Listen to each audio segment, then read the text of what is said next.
The number one thing I would tell anybody entering the trades today is that your most important tool is your body. Now, the first component to taking care of your body when it comes to the trades is feeding it right.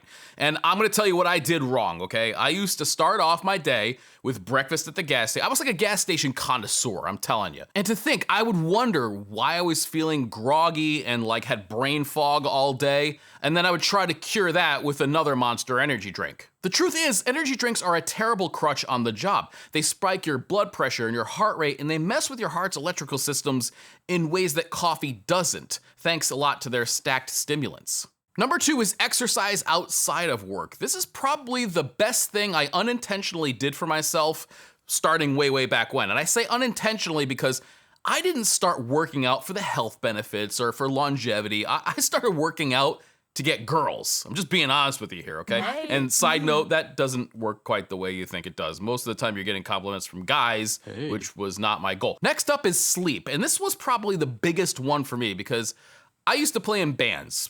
I would spend several nights playing out and then going to work the next morning. I mean, like really surviving on not so much sleep. Lack of sleep just tanks your focus, your energy, your reaction time. We basically have to think of sleep almost like its own performance enhancing drug, something that you could take that's really gonna affect you positively the next day. According to the CDC, being awake for 17 to 19 hours is basically the same as being legally drunk. It kills your focus, it kills your reaction time and your judgment. So, you don't wanna get behind the wheel or operate heavy machinery when you're in that kind of state. And 1 week of 5-hour nights of sleep can reduce your testosterone by 10 to 15%. That's basically the same reduction you would see from aging 10 years. This last one is thankfully something that I happen to avoid, but I've known many people who have fallen prey to it and even died from it, and that's drug and alcohol abuse. Construction and extraction have the highest drug overdose death rate of any occupation at 162.6 deaths per 100,000 workers, according to the CDC. In fact, 1 in 6 overdose deaths among working age people were people who worked in the construction industry. And to this day, I see people who shouldn't be at work, either because they're drunk or they're on pills or whatever.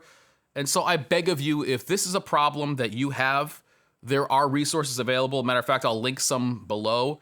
But look, man, we need you around, and I would really miss you if you were gone. So please, if this is something you struggle with, try to find a good way out of it.